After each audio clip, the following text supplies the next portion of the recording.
안녕하세요, 프라우드입니다. 오늘은 제가 에그 패스팅에 대한 내용을 다뤄보고자 합니다. 여러 곳의 커뮤니티에서 체중 감량을 위해서 에그 패스팅을 추천하기도 하죠. 실제로 시도하시는 분들도 꽤 있고요.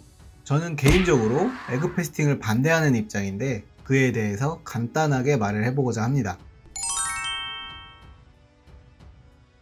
자, 먼저 에그 패스팅은 계란 단식으로도 불리는데 계란만 먹고 체중 감량을 하는 방법으로 보시면 되겠습니다. 대충 이런 방법이죠. 이 외에도 방탄커피를 같이 먹는 방법도 있고 세부적으로 여러가지 방법으로 나뉘는 것 같습니다. 도대체 왜 이런 방법들이 에그 패스팅이라는 이름으로 불리는지도 솔직히 이해가 되지 않습니다. 그리고 저만 반대하는 게 아니고 아마 전문가분들도 다 반대를 하실 겁니다. 디테일하게 파고들면 절대로 추천할 수가 없어요. 일단 왜 반대를 하느냐는 몇 가지 이유가 있습니다. 개인에 따라서 제 의견에 동의를 하는 분들도 있겠고요. 동의하지 않는 분들도 계실 텐데 그럼 어떤 이유 때문인지 한번 알아보도록 하겠습니다. 그 전에 구독과 좋아요 그리고 알람 설정을 해주시면 감사하겠습니다. 자, 고구마 다이어트, 감자 다이어트, 바나나 다이어트 이러한 다이어트들의 공통점이 뭘까요? 네, 원푸드 다이어트입니다. 한 가지 식품만 먹는 거죠. 일단 원푸드 다이어트 최고의 장점은 간편함입니다. 한 가지만 먹으면 되니까 다른 거 생각하지 않아도 되겠죠. 최대의 장점입니다. 그래서 많이들 이 방법을 선택하는 것으로 보이고요. 그런데 장점이 이것뿐입니다. 간편한 거 말고는 장점이 없습니다. 체중 감량은 개인차도 있고 방법은 원푸드 다이어트 말고 다른 방법들도 아주 많습니다.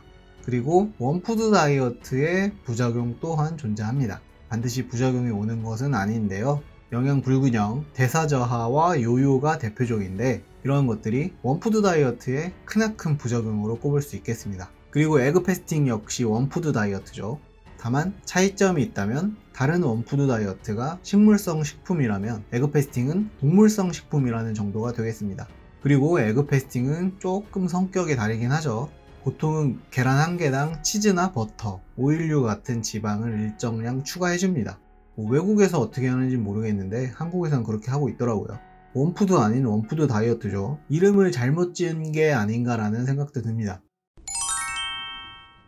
먼저 영양 불균형인데요. 키토제닉 다이어트에서 다양하게 먹어야 한다는 건 기본이죠. 그렇지만 계란만 먹게 된다면 기타 미량 영양소들의 결핍이 일어날 수 있습니다. 물론 계란은 완전 식품에 가깝기 때문에 원푸드 다이어트들의 단점이 어느 정도 보완되긴 합니다. 그래도 완벽하진 않죠. 한 가지만 먹는데 그 부족한 부분을 영양제로 보충한다. 먹는 거나 잘 챙겨 먹으면 되지 왜 이렇게 하는지 저는 잘 모르겠습니다.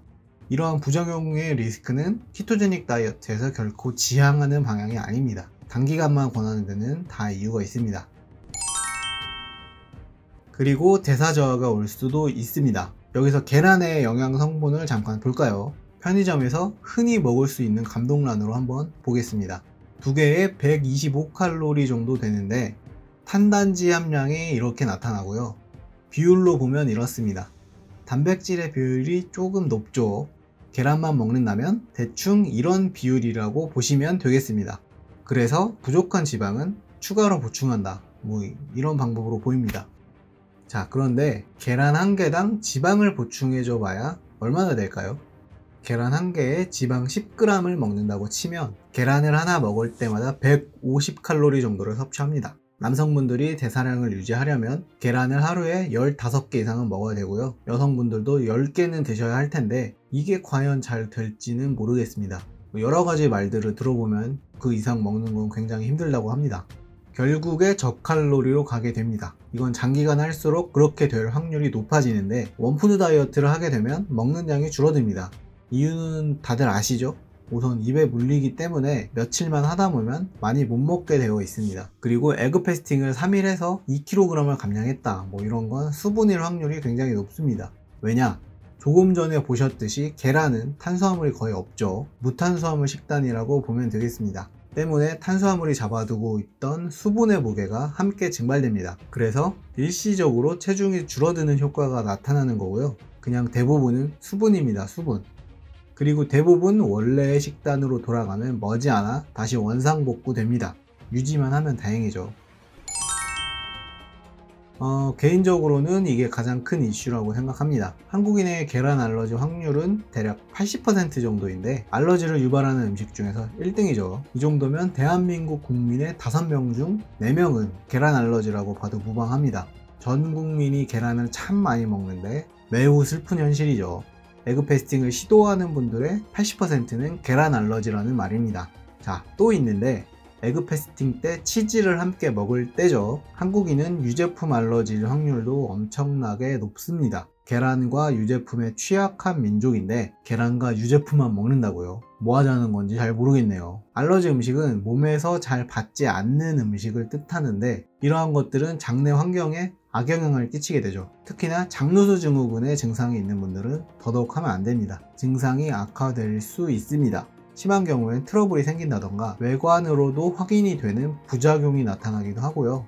그리고 한 가지 음식만 계속 먹게 되면 알러지가 없던 분들도 알러지가 생길 가능성이 있습니다. 알러지 음식의 과다 섭취는 체중 감량에 방해가 되는 경우가 알게 모르게 다 포함되어 있습니다. 실제로 계란뿐만 아니라 기타 여러 가지 음식들의 알러지 반응으로 인해서 고통받는 분들도 상당수 있습니다. 알러지는 꼭 주의하시기 바랍니다.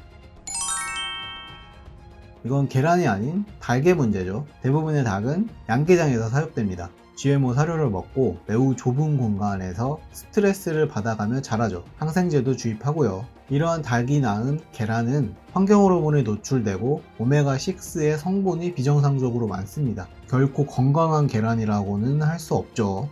사실 우리가 먹는 대부분의 계란은 생각보다 건강하지는 않습니다. 에그 패스팅을 할 때는 자연 방목 유정란을 드시는 것을 권장합니다. 버터나 치즈도 말할 것도 없이 무조건 자연산입니다.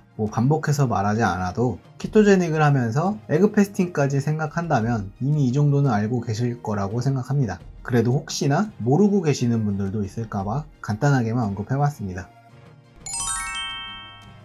자, 그렇다면 대안은 없느냐? 굳이 비슷한 걸 따지자면 카니보어 정도가 되겠습니다. 카니보어를 처음 듣는 분들은 카드를 클릭해서 보시고요. 탄수화물을 제로에 가깝게 제한하는 것은 동일하지만 카니보어는 원푸드 다이어트가 아닙니다. 카니보어는 라이프 스타일로 유지하는 분들도 있고요. 실제로 해외에는 10년 넘게 하는 분들도 있습니다. 에그 패스팅을 10년 동안 하는 분은 없잖아요. 카니보어는 에그 패스팅의 단점을 없앤 버전이라고 해도 될 것 같습니다. 정확하게 따지면 전혀 다른 영역이기는 한데 굳이 비교를 한다면 그렇다는 겁니다. 카니보어도 그렇게 추천하지는 않지만 저는 에그 패스팅을 하느니 카니보어를 하시는 것을 권장합니다. 부작용만 가득가득한 에그 패스팅을 굳이 해야 되나 부정적인 생각만 듭니다. 오늘 영상은 여기까지고요. 시청해 주셔서 감사합니다.